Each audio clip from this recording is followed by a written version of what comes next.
So welcome to hosting Zoom meetings. This is the first of 3 videos covering the basics of how to set up and start Zoom meetings. We're also going to look at successfully hosting a meeting and good practice with Zoom when you're in a meeting. So in this first session, we're looking at why Zoom is a good choice as a video meeting platform, a brief mention of the differences between the app and the browser versions. We'll look at scheduling a Zoom meeting, starting a meeting and admitting participants. Also sharing your screen and leaving and ending a meeting. So why Zoom? It's very popular. It's free. Well, there's a free version available. It's accessible, so there's an app available for PCs and virtually every mobile device you care to mention. And it's also, if you've got a device that can't download the app for whatever reason, you can also access it through the Zoom website, through a browser, so through your Chrome, through Edge, through Safari, if you can't get to the app. There are some things which I'll mention which you have to do through the browser, but we're actually going to concentrate on the app today. It's relatively easy to use for beginners, and if you want to attend a meeting, you don't actually have to create an account. You don't have to sign up. You can attend as long as you've got the details to get in, the password and the event and the meeting ID. You can get in without needing to sign up. It's relatively easy to screen share, and as I'm doing at the moment, the host can record meetings. So app versus a browser.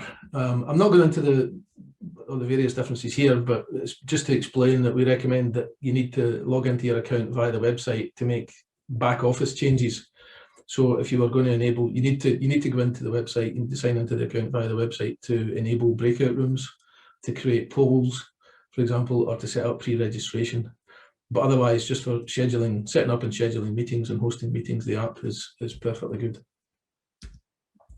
So in order to host a meeting, having said that you can attend meetings without actually creating an account, if you want to host a meeting, you have to create an account.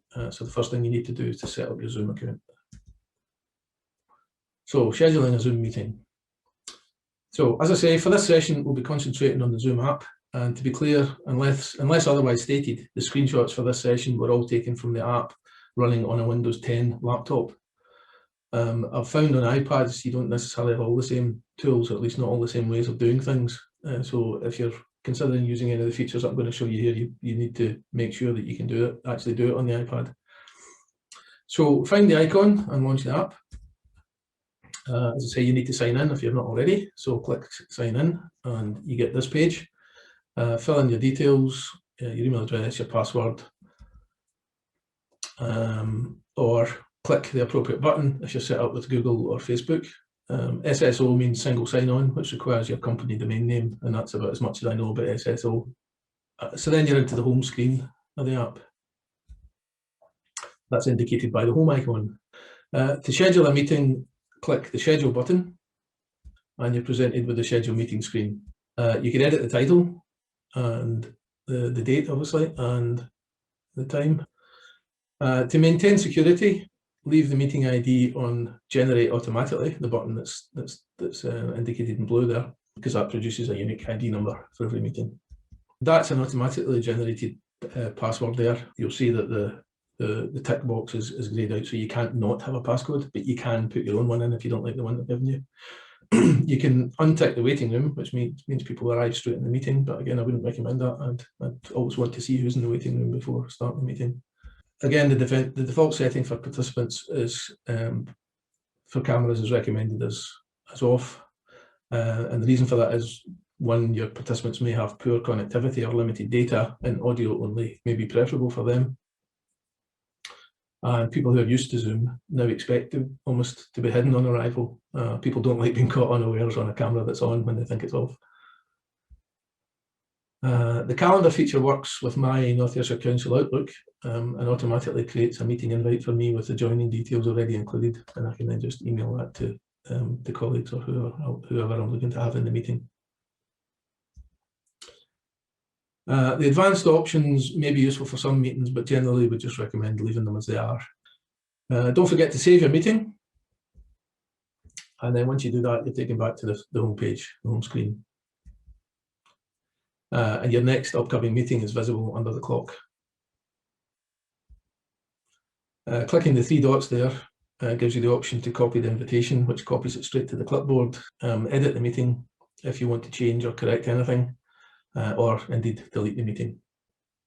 Alternatively, if you click the meetings icon at the top, you get to view the list of any meetings you've actually created already.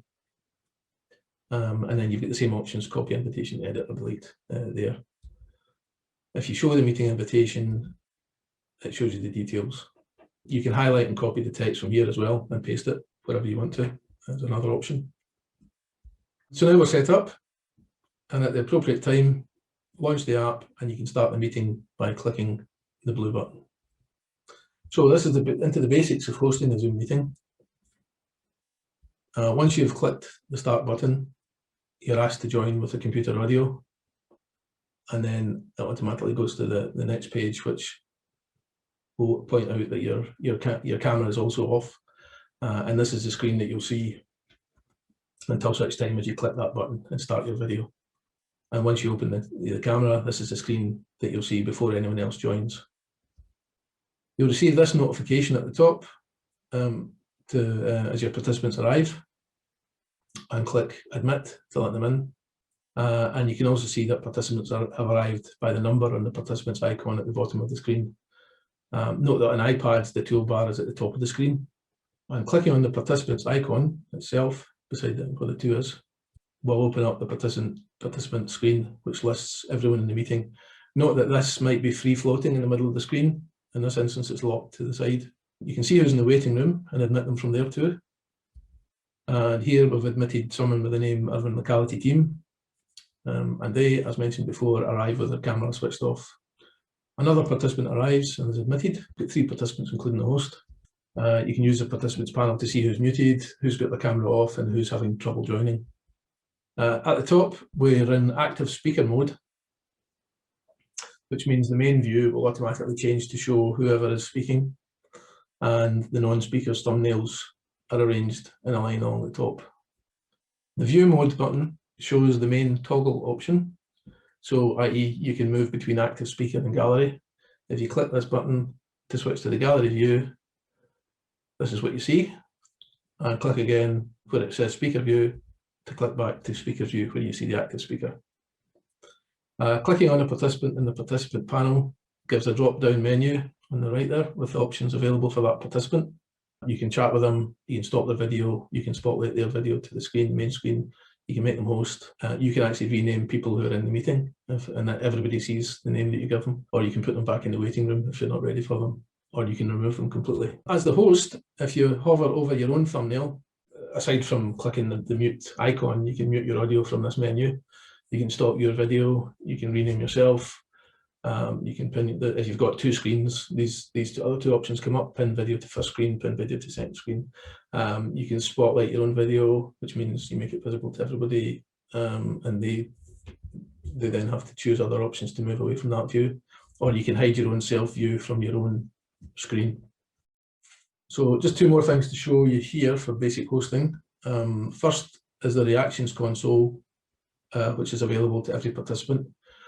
Although it says raise hand here, that's just, I've mocked that up so as you can see that it says raise hand. This is what participants see. If you're a host, you don't need to raise your hand. So that's just for your reference only. If a participant raises their hand to attract your attention, you can see that it has come up at the top on the thumbnail, in the top middle there, but it also shows on the list of participants as a raised hand. So that person has something they want to ask or contribute. So that's what you see in that active speaker view. If you're in gallery view, again, you still see it in the participants panel at the right, but it also comes up on the thumbnail, the bigger thumbnail in the gallery view. The last thing I want to draw your attention to here is the share screen tool. So clicking that brings up the share screen, which will present whatever windows that you have open on your computer. So here we're going to share the browser screen, which is currently on the Google homepage. If we click share, this shares the browser window to all your participants. It moves the toolbar to the top of the screen and gives you some additional controls. We'll look at these in a bit more detail in section 2. Click stop share to return to the meeting screen. Once your meeting's over, you click end to bring up the end meeting options. Click end meeting for all to close the meeting completely, but if you click for yourself to leave the meeting, you're offered an option to transfer the host to someone else. So in other words, as host, you can set the meeting up, participate for a while, and if you find you have to leave, or if your intention was always to leave, but for the meeting to carry on, then you click leave meeting, it lets you transfer the hostship, so the meeting stays open even though you've left. So once we've ended the meeting, we'll return to the home page of the app, and we're back where we started. You can find lots more information on Zoom on the support pages at support.zoom.us, or search YouTube for other instructional videos. Thanks for watching.